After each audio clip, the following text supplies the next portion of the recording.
اگر ہم تصور کریں کہ ایک ایسا نیٹ ورک ہے جس کے باقاعدہ کلائنٹس کی تعداد، مطلب ذرا سوچیں، 3 کروڑ 34 لاکھ ہو، اور ان کو روزانہ ہینڈل کرنے کے لیے 13 لاکھ سے زیادہ فرنٹ لائن ورکرز موجود ہوں۔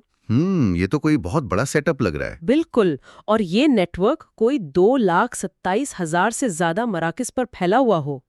اگر کوئی یہ سنے تو شاید اسے لگے کہ کسی بہت بڑی ملٹی نیشنل کارپوریٹ کمپنی کی بات ہو رہی ہے، لیکن آج کے اس تفصیلی جائزے میں ہم کسی بزنس امپائر کی بات نہیں کر رہے۔ صحیح، میرا خیال ہے ہم تعلیم کی بات کر رہے ہیں نا؟ بالکل صحیح۔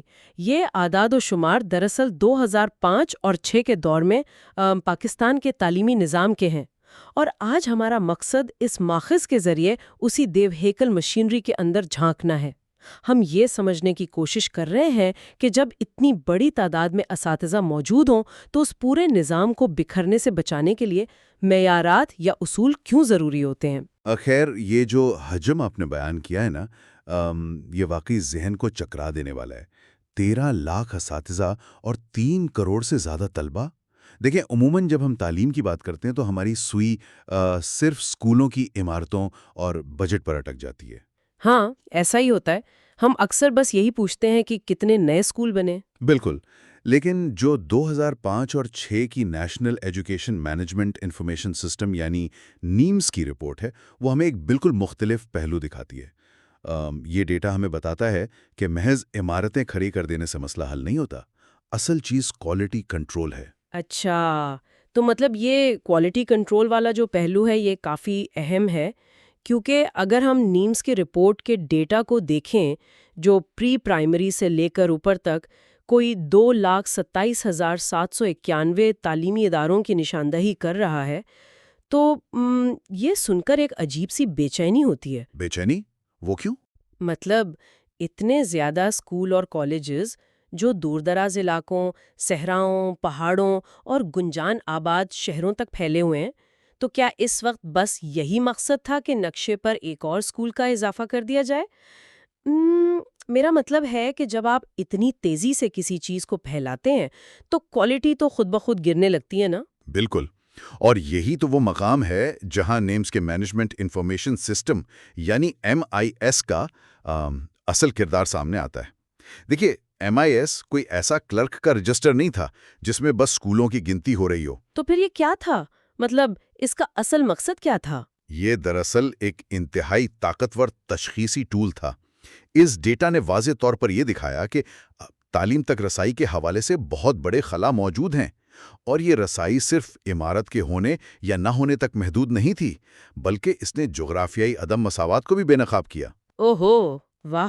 ایک منٹ، عدم مساوات سے آپ کی کیا مراد ہے؟ تھوڑا اس کی تفصیل بتائیں گے؟ مثال کے طور پر ڈیٹا سے یہ پتہ چلا کہ محض انفراسٹرکچر کافی نہیں ہے۔ کہیں ایسا تھا کہ اسکول کی عمارت ہے لیکن بچے اتنے زیادہ ہیں کہ نظام بیٹھ گیا، اور کہیں سرے سے بنیادی ڈھانچہ ہی غائب تھا۔ صحیح، تو مطلب ایک طرح سے یہ مسائل کی تشخیص کی جا رہی تھی۔ بالکل، پالیسی سازوں کو یہ سمجھ آ گیا کہ ہم صرف کوانٹٹی کے پیچھے بھاگ رہے ہیں، لیکن اندر سے ڈھانچہ غیر متوازن ہے، اور ظاہر ہے جب تک آپ کو معلوم نہ ہو کہ بیماری کیا ہے، آپ علاج کیسے کریں گے؟ یہی تشخیص دراصل ان قومی معیارات کو قائم کرنے کی پہلی سیڑھی تھی۔ یہ تو وہی بات ہوئی کہ کسی نے ایک بہت بڑی فرینچائز کھول لی ہو، لیکن اسے یہ معلوم ہی نہ ہو کہ کس برانچ میں کیا ہو رہا ہے۔ خیر، اب ذرا عمارتوں سے نکل کر ہم انسانوں پر آتے ہیں، مطلب وہ لوگ جو اصل میں اس پہیے کو چلا رہے ہیں۔ آپ اساتذہ کی بات کر رہی ہیں؟ جی بالکل، مجھے اس رپورٹ میں جو سب سے زیادہ حیران کن چیز لگی وہ اساتذہ کی تعداد تھی۔ پبلک اور پرائیویٹ سیکٹر کو ملا کر مجموعی طور پر 13,56,000 اساتذہ، یہ تو ایک پوری فوج ہے۔ ہاں، 13,56,000، اور دستاویز کے سیکشن 3.1 اور 3.2 میں خاص طور پر انہی اساتذہ کے کردار اور ان کی پیشہ ورانہ ترقی پر بات کی گئی ہے۔ یہی اس نظام کی ریڑھ کی ہڈی ہے۔ لیکن دیکھیں، یہاں مجھے تھوڑی سی الجھن ہے۔ اگر 13 لاکھ سے زیادہ اساتذہ ہیں تو ہر انسان تو مختلف ہوتا ہے نا، اس کا سوچنے کا اور پڑھانے کا انداز بھی مختلف ہوگا۔ جی، ہر کسی کا اپنا طریقہ ہوتا ہے۔ تو اگر ایک طالب علم کسی چھوٹے گاؤں میں ہے اور دوسرا کسی بڑے شہر میں، تو کیا ہم واقعی یہ سوچ سکتے ہیں کہ بغیر کسی متفقہ ضابطے کے ان سب کو ایک جیسی معیاری تعلیم مل رہی ہوگی؟ مطلب اس اتنی بڑی تعداد کو آپ کنٹرول کیسے کریں گے؟ آپ کا یہ سوال بہت اہم ہے، اور یہی وہ نقطہ ہے جہاں اساتذہ کی تعلیم کی حالت کا جائزہ لینا ضروری ہو جاتا ہے۔ دیکھیں، جب لاکھوں اساتذہ مختلف سیکٹرز میں منقسم ہوں اور ان کے پاس کوئی مشترکہ بیس لائن نہ ہو، تو ظاہر ہے تعلیمی عدم مساوات پیدا ہوگی۔ صحیح، مطلب کوئی ایک سمت نہیں تھی۔ بالکل نہیں، اور اسی لیے 2005 کی پالیسی میں اساتذہ کی پروفیشنل ڈیولپمنٹ پر اتنا زور دیا گیا۔ مسئلہ یہ نہیں تھا کہ اساتذہ محنت نہیں کر رہے تھے، بلکہ یہ تھا کہ کوئی بنیادی فریم ورک ہی موجود نہیں تھا۔ ہر کوئی اپنی سمجھ کے مطابق کام کر رہا تھا۔ تو ہم یہ کہہ سکتے ہیں کہ ہر کوئی بس اندھیرے میں تیر چلا رہا تھا؟ ایک حد تک ہاں۔ اب فرض کریں ایک استاد کو ریاضی بہت اچھی آتی ہے، لیکن اسے یہ نہیں معلوم کہ ایک چھوٹے بچے کا دماغ اسے کیسے سمجھے گا۔ وہ بس بورڈ پر سوال حل کر دے گا اور بس نظام سمجھے گا کہ کام ہو گیا۔ بالکل صحیح۔ دوسری طرف کوئی ایسا استاد ہے جو بچوں کے ساتھ گھل مل جاتا ہے، لیکن اسے مضمون پر عبور نہیں ہے۔ تو جب کوئی مشترکہ معیار نہیں ہوگا تو ایک ہی ملک کے مختلف حصوں میں طلباء کے سیکھنے کے عمل میں زمین آسمان کا فرق آ جائے گا۔ اچھا، اب مجھے بات تھوڑی سمجھ آ رہی ہے۔ مطلب اگر میں اسے سمجھنے کے لیے ایک مثال دوں تو یہ ایسا ہے جیسے کوئی بہت بڑا آرکیسٹرا ہو، کوئی وائلن بجا رہا ہے، کوئی بانسری، سب اچھے موسیقار ہیں۔ بہت اچھی مثال ہے۔ لیکن اگر ان کے پاس کوئی مشترکہ دھن یا کوئی بنیادی سر نہیں ہے تو وہ موسیقی نہیں بنے گی بلکہ صرف شور بنے گا، ہے نا؟ بالکل ایسا ہی ہے۔ وہ مشترکہ سر ہی وہ بیس لائن تھی جس کی اس نظام کو شدید ضرورت تھی، اور اسی شور کو ایک سمفنی میں بدلنے کے لیے 2005 کے پالیسی فریم ورک کے تحت وہ قدم اٹھایا گیا جسے دستاویز کے سیکشن 4 میں ذکر کیا گیا ہے۔ یعنی پاکستان میں اساتذہ کے قومی پیشہ ورانہ معیارات؟ جی ہاں، national professional standards for teachers ان پاکستان۔ یہ معیارات اسی عدم مساوات کو ختم کرنے کے لیے بنائے گئے تھے۔ لیکن دیکھیں، یہ قومی معیارات کاغذ پر پڑھنے میں تو بہت اچھے لگتے ہیں، میں ان کی میکینکس کو سمجھنا چاہتی ہوں۔ عملی طور پر یہ کرتے کیا ہیں؟ مطلب کیا یہ بس پابندیاں ہیں یا کوئی چیک لسٹ ہے جو اساتذہ کو پکڑا دی گئی ہو؟ نہیں، اسے محض ایک چیک لسٹ سمجھنا تو بالکل غلط ہوگا۔ یہ دراصل ایک بہت بڑا پیراڈائم شفٹ تھا، ایک بنیادی تبدیلی۔ تبدیلی کس حوالے سے؟ تھوڑا واضح کریں۔ دیکھیں، اس سے پہلے ہمارا پورا نظام صرف اس ایک چیز پر کھڑا تھا کہ استاد کو کیا معلوم ہے، اس کی ڈگری کیا ہے، لیکن ان معیارات نے اس سوچ کو بدل دیا۔ انہوں نے سوال یہ اٹھایا کہ استاد جو جانتا ہے کیا وہ اسے مؤثر انداز میں بچوں تک پہنچا سکتا ہے؟ بالکل، اور اس سے بھی بڑھ کر یہ کہ کیا وہ سیکھنے کے لیے ایک محفوظ اور مثبت ماحول بنا سکتا ہے، جیسے ان معیارات کا ایک اہم حصہ لرننگ انوائرمنٹ تھا۔ صحیح، ماحول سے مطلب کلاس روم کا ڈسپلن؟ روایتی طور پر تو ہم یہی سمجھتے ہیں نا کہ کلاس میں پن ڈراپ سائلنس ہو تو ماحول اچھا ہے، لیکن ان معیارات کے تحت اساتذہ کو یہ بتایا گیا کہ ڈر اور خوف کا ماحول سیکھنے کے عمل کو تباہ کر دیتا ہے۔ انہیں سکھایا گیا کہ طلباء کی نفسیات کو کیسے سمجھنا ہے تاکہ بچے سوال پوچھنے سے نہ گھبرائیں۔ واہ، یہ تو واقعی ایک بہت گہری اپروچ ہے۔ مطلب آپ استاد کو صرف ایک کتاب پڑھانے والی مشین نہیں بنا رہے بلکہ اسے ایک رہبر کے طور پر تیار کر رہے ہیں۔ جی بالکل، اور ایک اور مثال امتحانات یا اسیسمنٹ کی لے لیں۔ ہمارے یہاں عموماً امتحان کا مقصد بس نمبر دینا ہوتا ہے نا؟ ہاں، کہ کس نے کتنا اچھا رٹا لگایا ہے۔ بالکل، لیکن ان معیارات نے یہ واضح کیا کہ اسیسمنٹ کا اصل مقصد استاد کے لیے ایک فیڈ بیک ہونا چاہیے۔ اگر کلاس کے زیادہ تر بچے ایک سوال غلط کر رہے ہیں تو ایک روایتی سوچ والا استاد شاید کہے گا کہ بچے نالائق ہیں۔ لیکن اگر استاد کی ٹریننگ ان معیارات کے مطابق ہوئی ہو تو وہ کیا سوچے گا؟ تو وہ یہ سوچے گا کہ میرے پڑھانے کے طریقے میں کہاں کمی رہ گئی تھی۔ وہ خود کو بہتر کرے گا۔ یہ ایک بہت بڑی نظریاتی تبدیلی تھی۔ واقعی یہ تو سوچ کو پوری طرح بدلنے والی بات ہے۔ لیکن مجھے ایک اور چیز پریشان کر رہی ہے۔ 2005 میں یہ معیارات تو بن گئے، ہم نے کاغذ پر سب طے کر لیا، لیکن جس ملک میں 13,56,000 اساتذہ ہوں تو ان کو یہ سب سکھایا کیسے گیا؟ کیا راتوں رات کوئی جادو ہو گیا تھا؟ ہاں نہیں، راتوں رات تو کوئی معجزہ نہیں ہوتا، اور رپورٹ بھی یہی بتاتی ہے کہ یہ کوئی ایسا کام نہیں تھا جو ایک دن میں ہو جائے۔ یہ معیارات دراصل ایک روڈ میپ تھے۔ یعنی ایک طویل مدتی منصوبہ۔ جی، جب آپ ایک منزل طے کر لیتے ہیں نا، تو پھر آپ کے تمام ٹریننگ پروگرامز، اساتذہ کے کالجز، ان کا سلیبس، سب کچھ اسی منزل کی طرف موڑ دیا جاتا ہے۔ یہ اس لیے نہیں تھا کہ کل جا کر اساتذہ کو نوکری سے نکال دیا جائے، بلکہ یہ اس لیے تھا کہ اگلی بار جب ٹریننگ ہو تو وہ ان نئے معیارات کے مطابق ہو۔ صحیح، مطلب یہ کوئی سزا دینے والا نظام نہیں تھا، بلکہ ایک سپورٹ سسٹم تھا تاکہ بتدریج سب کو اپ گریڈ کیا جا سکے۔ بالکل ایسا ہی ہے، آہستہ آہستہ پورے مائنڈ سیٹ کو تبدیل کرنے کی کوشش تھی۔ خیر، اگر ہم اس پوری گفتگو اور اس تاریخی رپورٹ کے پہلوؤں کو سمیٹنے کی کوشش کریں تو جو تصویر ابھر کر سامنے آتی ہے وہ واقعی حیران کن ہے۔ ہم نے دیکھا کہ 2005 اور 6 میں 3 کروڑ 34 لاکھ طلبہ تھے اور 2,27,000 ادارے اور 13,56,000 اساتذہ۔ ایک دیوا ہیکل ڈھانچہ، بالکل۔ اور MIS کے ڈیٹا نے ہمیں بتایا کہ یہ بوجھ غیر مساوی تھا اور اندر سے نظام کھوکھلا تھا۔ اس کھوکھلے پن کو دور کرنے کے لیے ہی یہ قومی پیشہ ورانہ معیارات لائے گئے تاکہ ان 13 لاکھ اساتذہ کو ایک سمت اور ایک بنیاد دی جا سکے۔ جی، اور یہ ہمیں ایک بہت اہم سبق بھی دیتا ہے۔ کسی بھی بڑے اسٹرکچر میں فرنٹ لائن ورکرز کے لیے معیارات کا ہونا بقا کا مسئلہ ہوتا ہے۔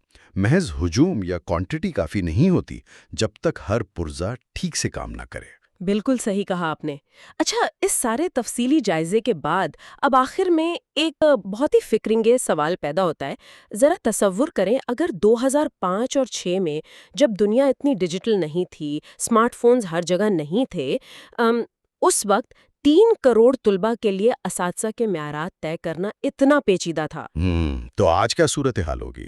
جی بالکل، آج کے اس ڈیجیٹل دور میں جہاں آرٹیفیشل انٹیلیجنس آ چکی ہے اور ہر قسم کی معلومات بس ایک کلک کی دوری پر ہیں، تو مستقبل میں ایک استاد کے پیشہ ورانہ معیار کی تعریف کیا ہوگی؟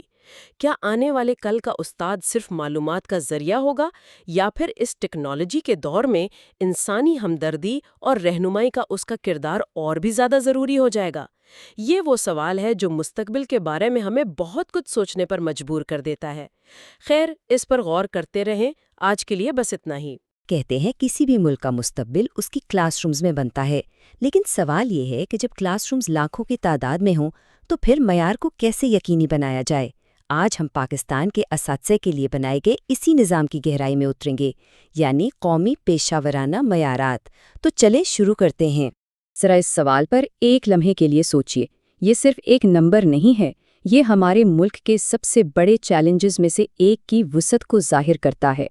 اتنے بڑے پیمانے پر ایک پوری نسل کو تعلیم دینے کے لیے ایک غیر معمولی طور پر مضبوط اور بالکل واضح حکمت عملی کی ضرورت پڑتی ہے۔ تو پھر سوال یہ پیدا ہوتا ہے کہ اتنے وسیع و ریز نظام میں ہر جگہ، ہر اسکول میں ایک جیسا معیار کیسے یقینی بنایا جائے؟ اچھا، اس کا جواب ایک ہی چیز میں ہے، اور وہ ہیں معیارات۔ یہی وہ بنیاد ہیں، وہ بلو پرنٹ جس پر ایک مؤثر تعلیمی ڈھانچہ کھڑا کیا جا سکتا ہے۔ اس بات میں بہت گہرائی ہے۔ اس کا مطلب سیدھا سا یہ ہے کہ چاہے کوئی بچہ بڑے شہر میں پڑھ رہا ہو یا کسی دور دراز گاؤں میں، اسے ایک ہی معیار کی تعلیم حاصل کرنے کا حق ملنا چاہیے۔ اور یہ تبھی ممکن ہے جب ہر استاد کے لیے پیمانہ ایک ہو، تاکہ جغرافیائی فاصلے علم کے راستے میں رکاوٹ نہ بنے۔ تو آخر یہ معیارات ہیں کیا؟ آئیے دیکھتے ہیں کہ وہ کون سے ستون ہیں جن پر ایک بہترین استاد کی عمارت کھڑی ہوتی ہے، اور یہی معیارات ان کی پوری پروفیشنل لائف میں ان کی رہنمائی کرتے ہیں۔ دیکھیں، یہ تینوں نکات الگ الگ نہیں ہیں، بلکہ یہ ایک دوسرے سے گہرے طور پر جڑے ہوئے ہیں۔ سب سے پہلے تو استاد کو اپنے مضمون پر مکمل عبور حاصل ہونا چاہیے، لیکن صرف علم ہونا ہی کافی نہیں، اسے یہ بھی سمجھنا ہوگا کہ طلباء سیکھتے کیسے ہیں، ان کی نفسیات کیا ہے، اور پھر آخر میں اسے یہ جانچنے کے مؤثر طریقے بھی آنے چاہیے کہ جو کچھ سکھایا گیا وہ واقعی سمجھ بھی آیا یا نہیں۔ اور یہ بات نا پورے عمل کو بہت خوبصورتی سے سمیٹ لیتی ہے۔ یہ معیارات ایک کمپاس کی طرح ہیں جو ایک استاد کو ان کے کریئر کے ہر موڑ پر صحیح سمت دکھاتے ہیں۔ چاہے وہ ان کی شروعاتی ٹریننگ ہو، ان کی مسلسل پروفیشنل ڈیولپمنٹ ہو یا پھر ان کی کارکردگی کی جانچ۔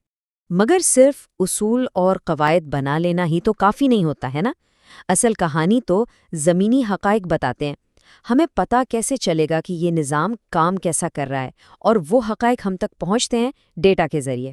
تو اس نظام کو ناپنے کا جو پیمانہ ہے وہ ہے نمس، یعنی national education management information system. 2005-06 کی رپورٹ کی بنیاد پر یہ وہ سرکاری ذریعہ ہے جو ہمیں پورے تعلیمی منظر نامے کی ایک واضح اور جامع تصویر دیتا ہے۔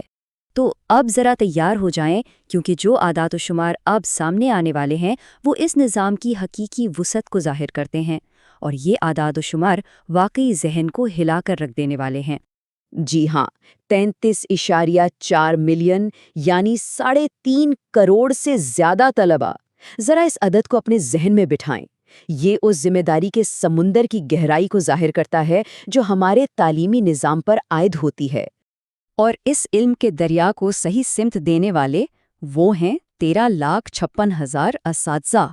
یہ ایک بہت بڑی افرادی قوت ہے، اور ان سب کو ایک مشترکہ مقصد کے لیے ایک ساتھ لے کر چلنا ہی قومی معیارات کا اصل کام ہے۔ اور یہ سارا عمل ہوتا کہاں ہے؟ 2,27,791 تعلیمی اداروں میں۔ اسکولوں، کالجوں اور دوسرے اداروں کا یہ بہت بڑا نیٹ ورک مل کر اس نظام کو چلاتا ہے۔ تو اب ہم اس کہانی کے مرکزی نقطے پر پہنچ گئے ہیں۔